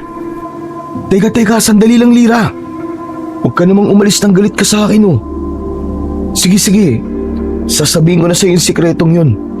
Pero mangako ka, ha, na hindi mo ipagsasabi sa iba, kahit sa tatay mo. Hindi ko galing ikwento sa iba ang sikreto ng ibang tao. Ang gusto ko lang ay patunayan mo sa akin na may tiwala ka sa akin. Pasensya ka na talaga, pero sige. Sasabihin ko na sa iyo ang dahilan kung bakit walang aswang ang kayang sumalakay sa baryo namin. Pero mangako ka muna na hindi mo sasabihin sa kahit na sino ang mga sasabihin ko sa iyo ngayon. Nangangako ako, Manolo. Wala akong pagsasabi ang ibang tao at dadaling ko hanggang sa kamatayan ko ang mga sasabihin mo. Isang malalim na paghinga ang pinakawalan ko. Matiim akong tumitig sa mga mata ni Lira at nararamdaman ko naman na taos sa puso niya ang pangako niyang yon. Kaya walang aswang na umaatake sa baryo namin ay dahil meron kaming proteksyon laban sa lahat ng uri ng aswang. Proteksyon? Anong Anong klaseng proteksyon? Hindi ko alam kung kilala mo si Dumalakaw. Si Dumalakaw kasi ang pinakamalakas na aswang na nakalaban nun ni na Lolo Nestor. Hindi pa nga yata ako pinapanganak nung nabuhay si Dumalakaw. Anong koneksyon ni Dumalakaw sa sekreto niyo ni Mang Nestor? May isang antingero kasi ang nakapagsabi kina Lolo na ang abo ng puso ni Dumalakaw ang maaari nilang gamitin para magbigay ng proteksyon sa aming baryo mula sa lahat ng uri ng aswang. Nang napatay ni na Lolo si Dumalakaw, kinuha nila ang puso nito at ginawa yung abo. Yung kaunting parte ng abo ng puso ni Dumalakaw ay nakalagay sa isang maliit na bote. Ang bagay na yun ang dahilan kung bakit mayroong proteksyon mula sa mga aswang ang aming baryo. Pero, ano meron sa abo ng puso ng aswang? At nagbibigay yun ng proteksyon sa baryo nyo? Sa totoo lang, hindi ko pa alam eh. Hindi na sabi sa akin ni Lolo Nestor ang tungkol sa bagay na yan. Sa ngayon, ako na nag-iingat ng bagay na yan. Hindi pwedeng mabasag ang bote na yon dahil kapag nangyari yon, ay mawawalan na kami ng proteksyon mula sa mga aswang. Sandaling natigilan si Lira na para bang pinag-isipan niya ng gusto ang lahat ng aking mga sinabi. Maya-maya pa ay tila namamangha siyang tumingin sa akin. Hinawakan pa niya ang mga kamay ko. Gusto kong makita ang boteng sinasabi mo. Ano? Pero hindi pwede. Sige na. Alam mo kasi, dati pa'y naniniwala talaga ako sa mga anting-anting at mga orasyon. Hindi ba? Parang anting-anting ang bagay na yun kasi nagbibigay yun ng proteksyon sa baryo nyo. Sige naman, Lolo. Gusto ko yung makita. O sige. Basta, ipapakita ko lang yun sa'yo ha. Bawal hawakan. Oo naman. Kahit huwag mo nang ipahawak sa akin, okay lang. Bukas ng ganitong oras magkita tayo rito. Dalhin mo yung boteng sinasabi mo. Huwag mong kakalimutan ha. May konting pagsisisi akong naramdaman dahil sa pagsiwalat ko kay Lira ng sikreto kung bakit walang aswang ang sumasalakay sa baryo namin. Pero inisip ko na lang na mapagkakatiwalaan si Lira at hindi magagalit si Lolo Nestor kung hindi niya malalaman ang gagawin ko. Kinabukasan, umaga pa lang ay abala na ako sa pagtulong sa mga gawain sa palayan. Pagsapit ng hapon ay nagpaalam muna ako kay Lolo Nestor na magpapahinga muna ako. Pumayag siya at hindi na siya nagtanong dahil madalas ko namang ginagawa yon. Sanay na si Lolo na kung minsan na kapag ganung oras ay umuwi ako sa bahay para magpahinga o hindi naman kaya ay matulog. Pagdating ko sa bahay ay kinuha ko sa aparador ang boteng kinalalagyan ng abo ng puso ni Dumalakaw. Nagmamadali akong umalis at tinahak ko ang daan papunta sa ilog kung saan kami nagkikita ni Lira. Malayo pa lang ako sa ilog ay nakita ko na kagad si Lira na nakaupo sa malapad na bato sa tabi ng ilog. Binilisan ko na ang paglalakad at nang nakalapit na ako sa kanya ay habol ko ang aking paghinga. Pasensya ka na kung ngayon lang ako nakarating. Kanina ka pa ba rito? Hindi naman. Halos kakarating ko lang din. Halika. Umupo ka rito sa tabi ko. Umupo ako sa tabi ni Lira. Napansin ko ang isang basket na nasa tabi niya. Manolo, dala mo na ba yung bagay na gusto kong makita? Oo. Ito yung bote na sinasabi ko sa'yo. Kinuha ko mula sa bulsa ng aking pantalon ang maliit na bote at ipinakita ko yun kay Lira. Bumakas ang pagkamangha sa mukha niya habang nakatingin siya sa bote. Grabe! Abo ba talaga yan ang puso ng aswang? Oo. At ito ang bagay na nagbibigay ng proteksyon sa amin mula sa mga aswang. Hindi pa rin ako makapaniwala na kahit napakaliit ng bagay na yan ay buong baryo na ang kaya niyang protektahan. Sinabi mo pa. Kahit ako ganyan din ang naisip ko nung nalaman ko ang tungkol sa bagay na to eh. O ayan na, pinakita ko na sa'yo. Baka naman isipin mo pa rin na wala akong tiwala sa'yo. Hindi na. Dahil sa ginawa mo, naniniwala ako may tiwala ka talaga sa akin. Saka huwag ka mag-alala. Kasi tutuparin ko yung ipinangako ko sa'yo. Wala akong pagsasabihang ibang tao ng tungkol sa bagay na yan. Ibinalik ko na sa bulsa ng aking pantalon ang maliit na bote. Oo nga pala, may dala akong pagkain. Nakakahiya na kasi sa'yo. Palaging ikaw na lang ang nagdadala ng pagkain natin kapag nagpupunta tayo rito. Ano ka ba? Hindi mo kailangan mahiya sa akin kasi magkaibigan tayong dalawa. Teka, ano pala yung dala mong pagkain? Tinapay at orange juice. Pasensya ka na kasi tinimpla ko yung orange juice. Hindi yan galing sa tunay na prutas. Ano ka ba? Okay lang yun. Kahit na anong dala mo, kakainin ko. Basta't walang lason. Matamis na ngumiti si Lira. Kumuha siya ng 2 plastic na baso at sinalilan niya ang mga yon ng orange juice mula sa malaking plastic na bote. Inabutan niya ako ng 1 baso at 1 tinapay. Agad akong nagsimulang kumain at uminom. Nang naubos ko ang laman ng baso, ay naglagay pa ako ng orange juice at dire-diretso ko yung ininom. Sorry kanina pa kasi ako nauuhaw eh. Tumakbo kasi ako nung nakita kitang nandito ka na. Okay lang, uminom ka lang ng uminom dyan. Marami pa naman dito. Magsasalita pa sana ako, pero bigla akong nakaramdam ng pananakit ng ulo hanggang sa lumabo ang paningin ko. Ipinilig ko ang ulo ko. Ibinukas-sara ko ang aking mga mata sa pag-asang babalik sa normal ang aking paningin, pero mas lalong lumabo ang aking mga nakikita. Oh, ano nangyayari sa'yo? Ayos ka lang ba? Lira, bigla kasing sumakit ang ulo ko eh. Tapos, ang labo ng paningin ko. Atayo sana ako, pero tuluyan nang nawalan ng lakas ang aking buong katawan. Bigla kong nakatulog at bumagsak ang katawan ko sa lupa. Matapos yun, ay wala na akong naaalala pa sa mga sumunod na nangyari. Madilim na nang nagising ako. Nakahiga pa rin ako sa tabi ng ilog. Pero wala na si Lira sa tabi ko. Masakit pa rin ang aking ulo, pero pinilit kong tumayo. Ano ba nangyari? Bakit bigla na lang ako nakatulog kanina?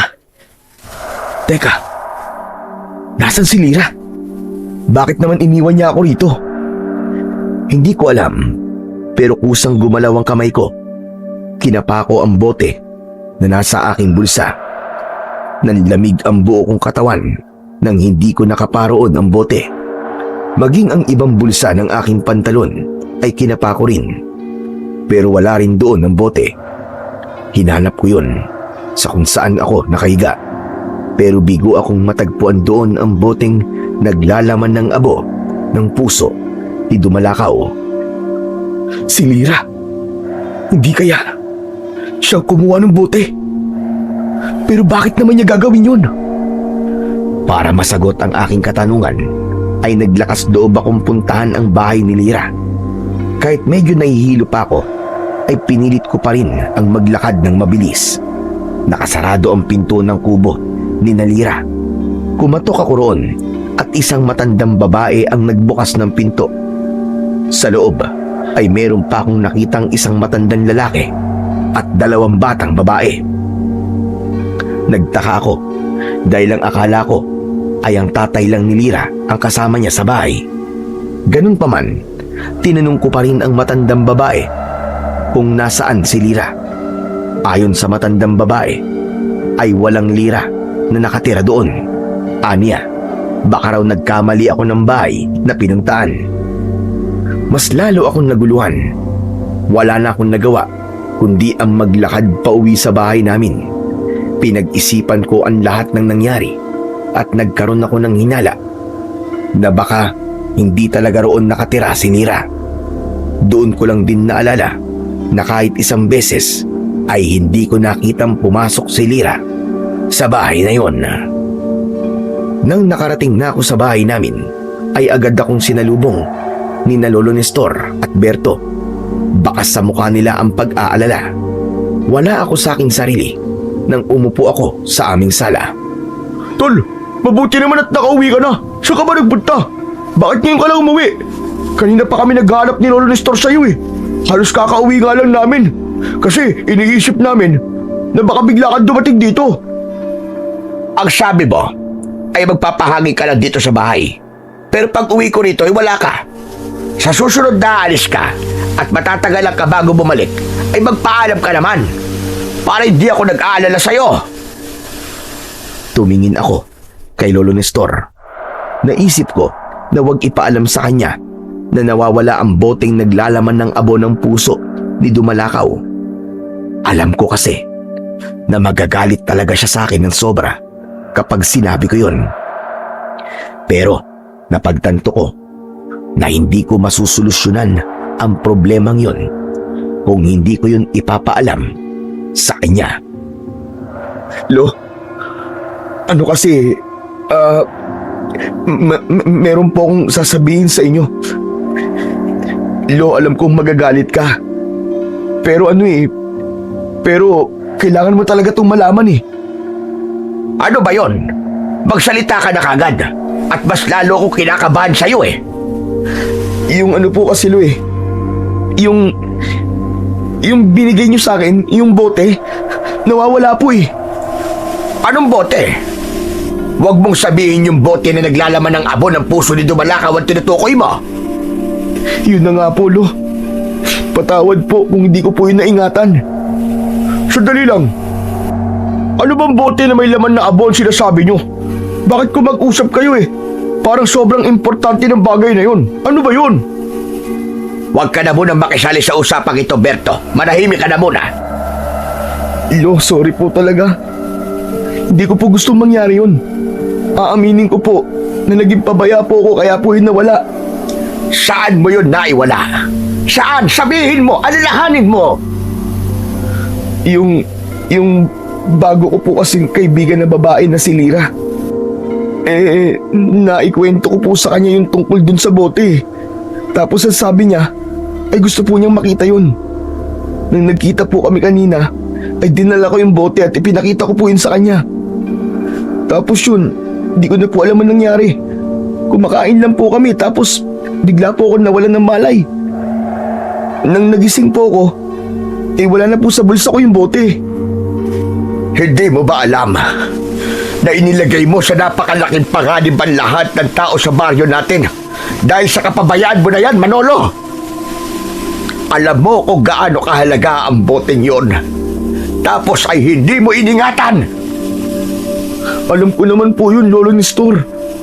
Kaya lang hindi ko po kasi alam na mangyayari yun eh. At bakit bigla na lamang pong nawalan ako ng malay? Teka, ang sabi mo ay kasama mo ang kaibigan mo si Lira, hindi ba? Nasaan yung Lira na yon? Saan siya nakatira? Kailangan natin siyang puntahan sa lalong madaling panahon. Lo, pinuntahan ko na po siya sa bahay na sinabi niya kung saan po siya nakatira. Pero nalaman ko po na hindi pala siya ron nakatira, Lo. Ibang mga tao po pala nakatira doon. Hindi ko po alam kung bakit nagsinungaling sa akin si Lira eh. Yan ang mahirap sa'yo. Ay, nako. Napakadali mo magtiwala. Hindi ako maaari magkamali. Malakas ang kutob ko. Nakasabwat ng mga aswang ang Lira na sinasabi mo. At ang pakikipagkaibigan niya sa'yo ay kasama sa mga plano niya para malaman niya kung ano ang dahilan kung bakit merong proteksyon mula sa mga aswang ang baryo natin. Ano po yun, Lolo? May proteksyon po sa mga aswang ang baryo natin? Totoo po ba? Total, narinig mo na rin ang pinag-uusapan namin. Ay wala na kaming dahilan pa para maglihim. Oo, Berto. May proteksyon ang baryo natin sa mga aswang. Kaya napakatagal ng panahon na walang aswang ang umaatake sa atin. At ang bote na naiwala ni Manolo ang proteksyon natin. Nilinlang ka ng babae niyo, Manolo. Nagpaloko ka sa kanya. Hindi po magagawa ni Lira yun. May tiwala po ako sa kanya. Sa kabila ng mga nangyari, ay nasasabi mo pa yan? Hindi pa ba malinaw sa'yo na niloko ka lang ng babaeng yon. Siguro nga po. Si Lira po ang kumuha ng bote. Pero sa tingin ko po, hindi siya kasabot ng mga aswang, Lo. Baka talagang namanghalan po siya sa bagay na yun kasi ganun po ang reaksyon niya nung nakita niya yun eh. Saka, ramdam ko pong mabuting tao si Lira, Lo. Hindi niya po talaga magagawa yun. Ewan ko kung anong pinakain sa'yo ng Lira na yon. At kahit ganito na ang nangyayari, ay may tiwala ka pa rin sa kanya. Ano bang itsura ng Lira na yon, Berto? Alam mo ba? Maganda po siya babae, Lolo. Siguro po kasing edad lang po namin siya ni Malono. Mahaba po ang buhok niya, na hanggang bewang po. Basta, Lo, maganda po talaga siya. Mukhang mahihirapan akong hanapin ang Lira na yon. Pero wala akong magagawa, kundi ang kumilos. Kung tama ang hinala ko, nakasabwat siya ng mga aswang, ay kailangan ko talaga siyang hanapin. Nagtungo si Lolo Nestor sa kusina at kinuha niya ang kanyang matalas na itak. Nang palabas na siya ng bahay, ay agad ko siyang nilapitan. Lolo, teka, sandali lang po. Saan po kayo pupunta? Hindi mo ba narinig ang sinabi ko kanina? Hahanapin ko ang babaeng yon. Hahanapin ko ang babaeng nanloko sa'yo. Pero, Lo, bakit kailangan niyo pa pong magdala ng itak? Dahil hindi ko alam kung anong makakaharap ko ngayong gabi.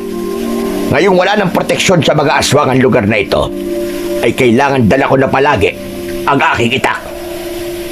Hindi ko na napigilan pa si Lolo Nestor sa kanyang pag-alis. Hinayaan ko na lang siya dahil mas lalo lamang siyang magagalit kung sasalungatin ko siya. Pero talaga namang kinakabahan ako ng mga sandaling yon dahil baka kung ano ang gawin ni Lolo kay Lira. Grabe, Chong! Ano ba yan?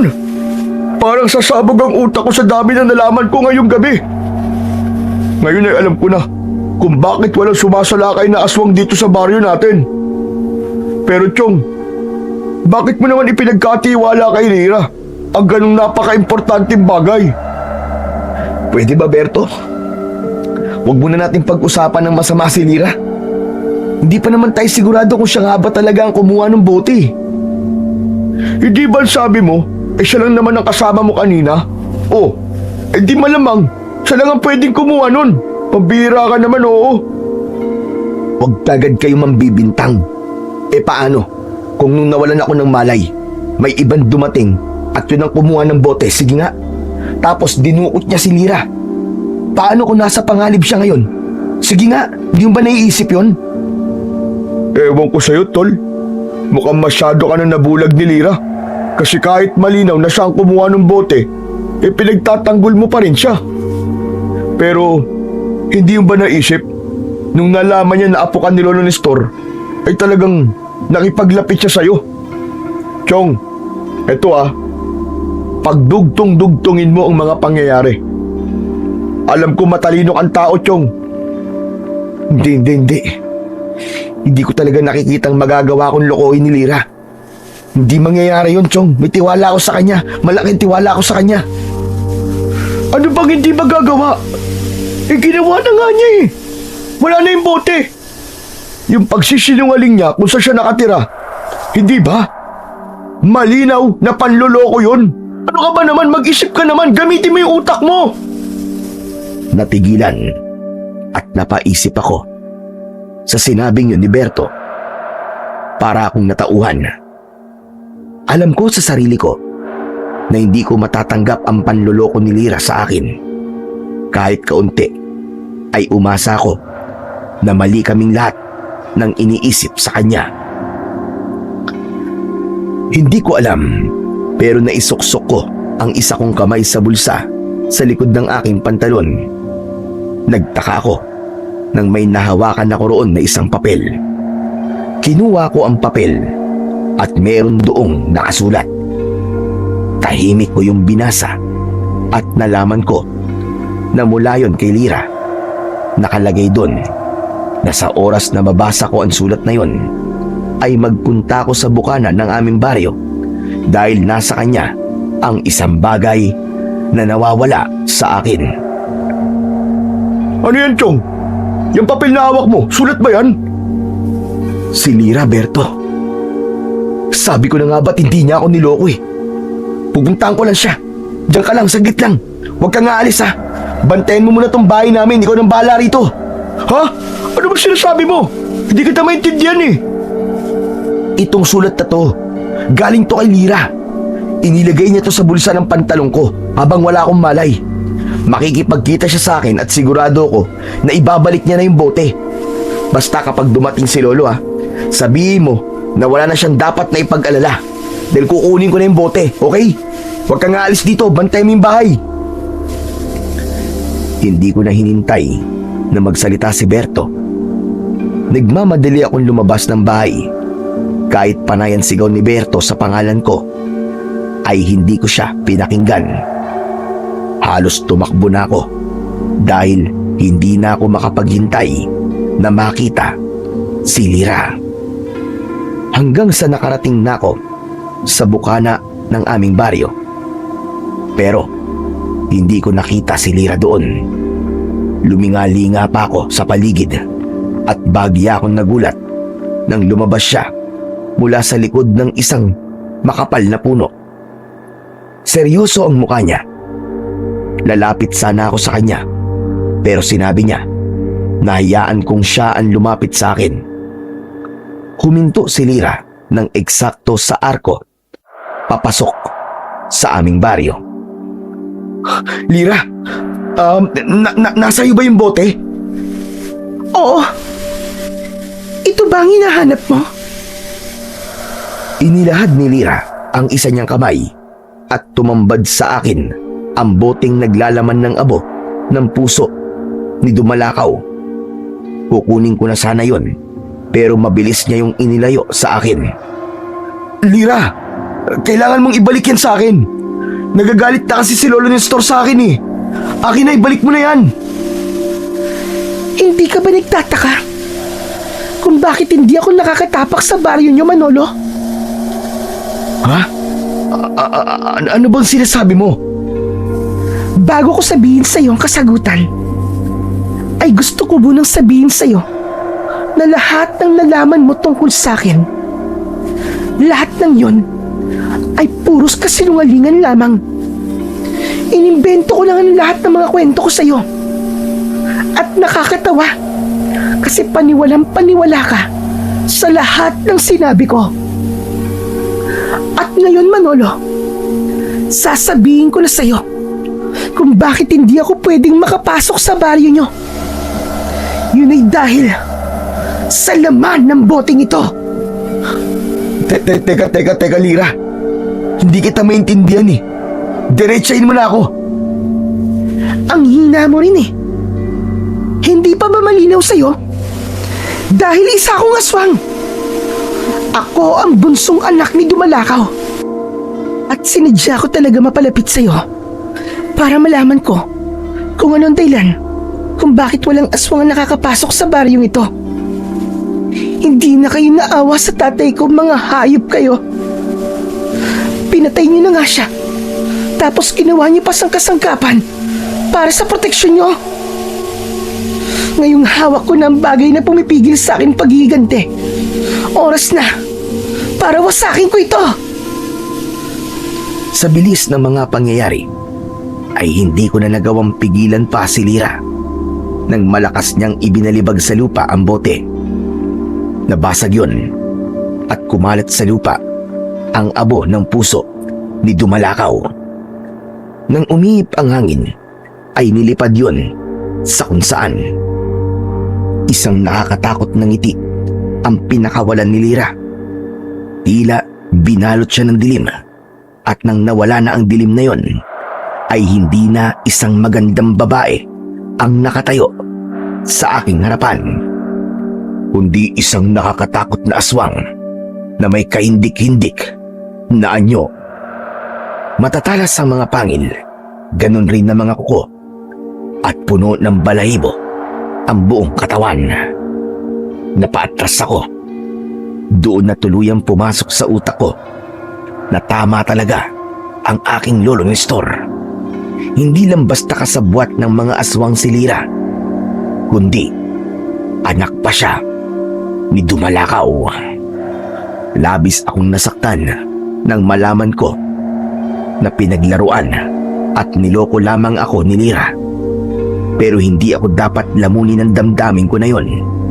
Kailangan ko nang umalis dun bago pa niya ako patayin. Patuloy ako sa pag-atras habang papalapit sa akin ang aswang. Dahil wala ng proteksyon ng aming baryo mula sa mga aswang, ay nagawa na ni Lira na makapasok. Nakakatawa ka, Manolo.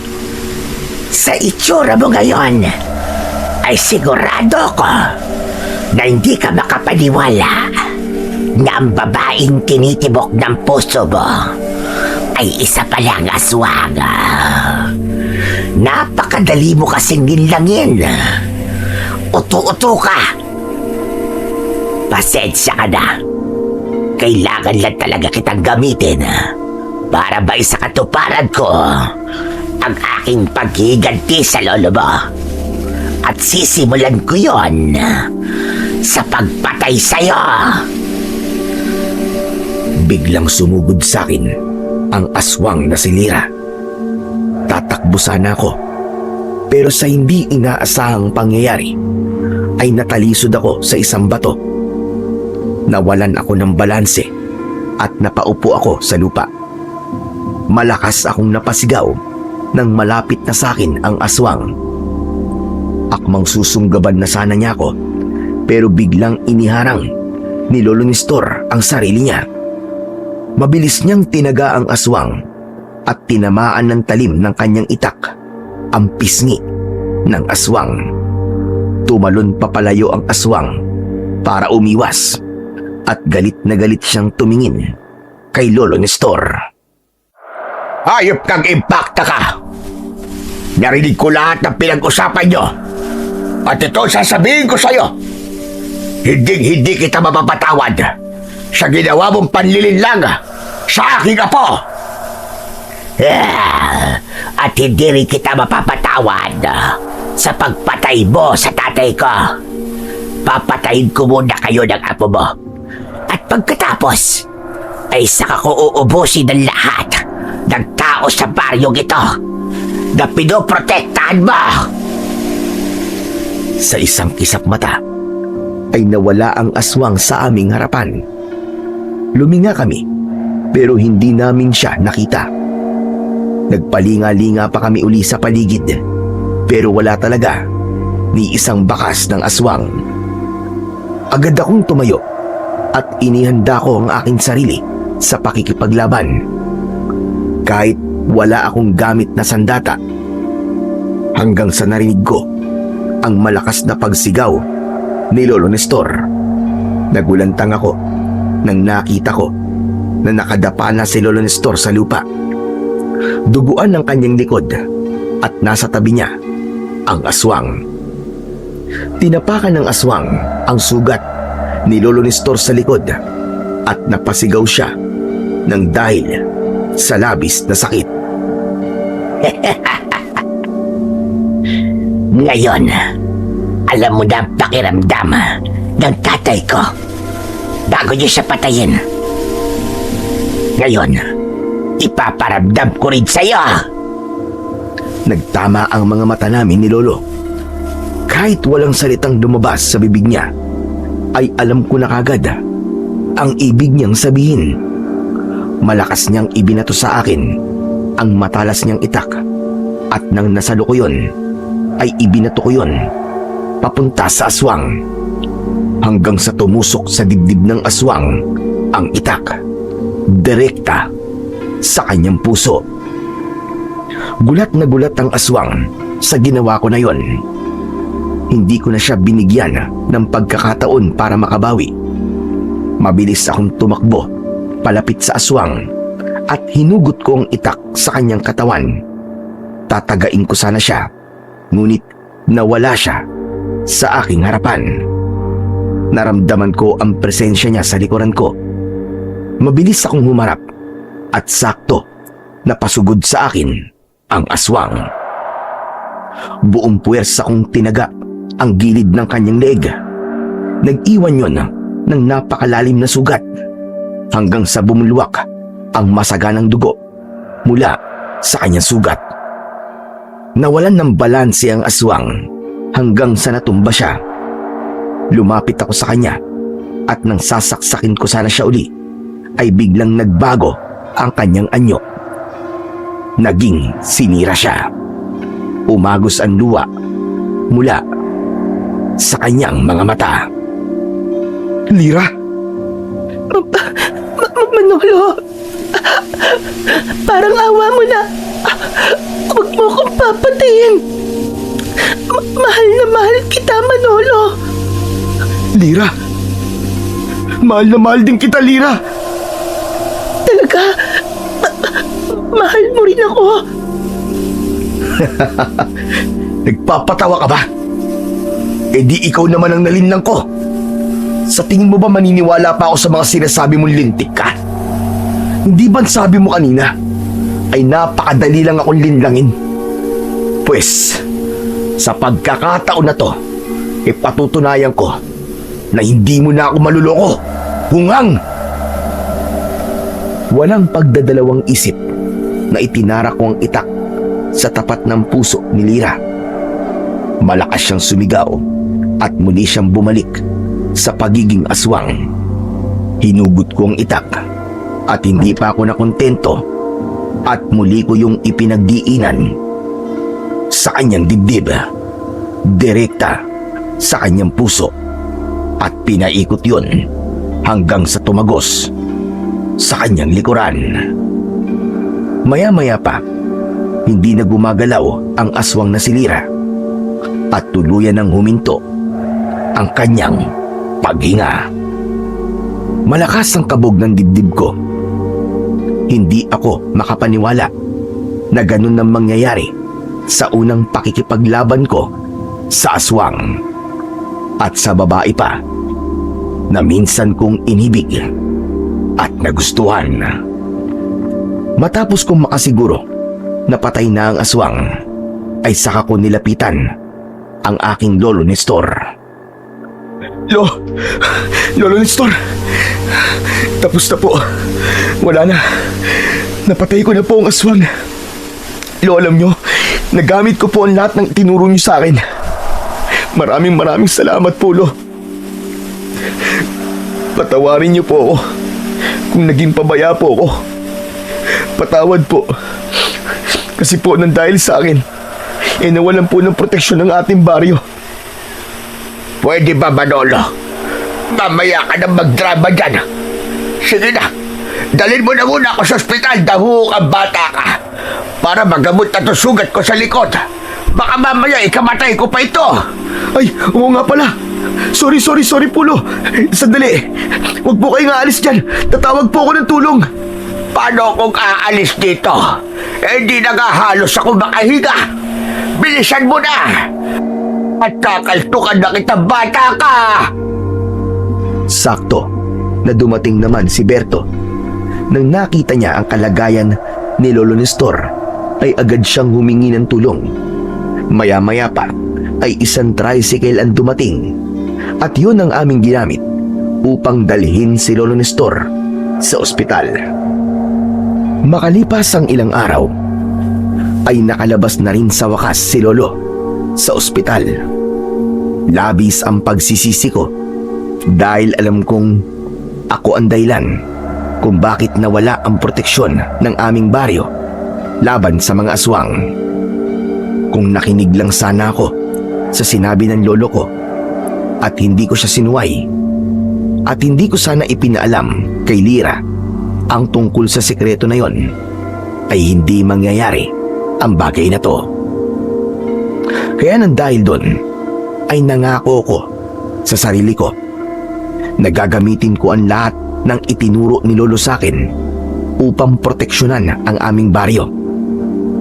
Dumating ang mga gabi na may mga aswang na sumubok at umatake, ngunit isa-isa ko silang hinarap at pinaslang Hanggang sa dumating ang panahong wala ng aswang ang nagtangkang sumalakay sa aming lugar. Masakit pa rin sa akin ang ginawang panlilinlang ni Lyra, pero wala akong pinagsisisihan nang paslangin ko siya. Dahil kung hindi ko ginawa yon, ay mas marami pang inosenteng buhay ang mawawala. Doon ko natutunan na ang tiwala ay hindi basta-basta ibinibigay, lalo na at maraming tao ang napakagaling magpanggap.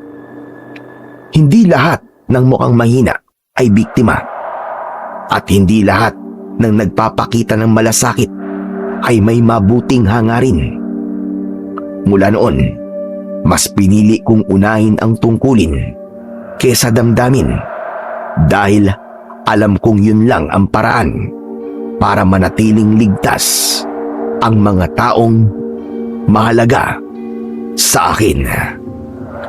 Hanggang dito na lamang po ang kwento ko, at sana marami po kayong natutunang aral. Maraming salamat po sa inyong pakikinig. Mahalagang pakinggan at sundin ang mga bilin at utos ng mas nakatatanda, sapagkat kadalasan ay nagmumula ito sa karanasan, karunungan at malasakit. Gayon din ang anumang ipinagkatiwala sa atin, maging bagay man o lihim, ay hindi lamang responsibilidad, kundi isang sagradong tiwala na dapat ingatan, pahalagahan at igalang. Hindi tayo maaaring basta-basta magtiwala sa sinuman, sapagkat hindi natin batid ang tunay na layunin ng bawat tao. Ang inaakala nating kaibigan ay maaari palang maging sanhi ng ating pagbagsak. Ang isang sikreto ay nilikha bilang sikreto, at bagamat may panahong ito'y mabubunyag, ang lihim na ipinagkatiwala sa atin ay dapat manatiling buo bilang paggalang at katapatan sa taong nagtiwala, sapagkat ang pag-iingat sa tiwala ng iba ay salamin ng ating pagkatao, at dito nasusukat ang tunay na dangal at integridad ng isang tao. Sabi nga sa Kawikaan, Kabanata 13, Talata 13, ang humahamak sa utos ay mapapahamak, ngunit ang gumagalang sa utos ay gagantimpalaan. Sabi rin sa Kawikaan, Kabanata 11, Talata 13, ang mapanirampuri ay naglalantad ng diin, ngunit ang mapagkakatiwalaang tao ay marunong mag-ingat ng bagay. Itinuturo ng mga talatang ito na ang pagsunod sa tamang bilin at pag-iingat sa tiwala at lihim ng iba ay parehong mahalagang bahagi ng mabuting pagkatao. Ang paglabag sa utos at ang paglalantad ng lihim ay nagdudulot ng kapahamakan, samantalang ang paggalang, katapatan at pagiging mapagkakatiwalaan ay humahantong sa pagpapala at paggalang ng kapwa. Hanggang dito na lamang po. Maraming salamat po sa inyong pakikinig at suporta sa aking mga YouTube channel na The Voice Addict at Apong Isak. Pagpalain po nawa tayo ng puong may kapal.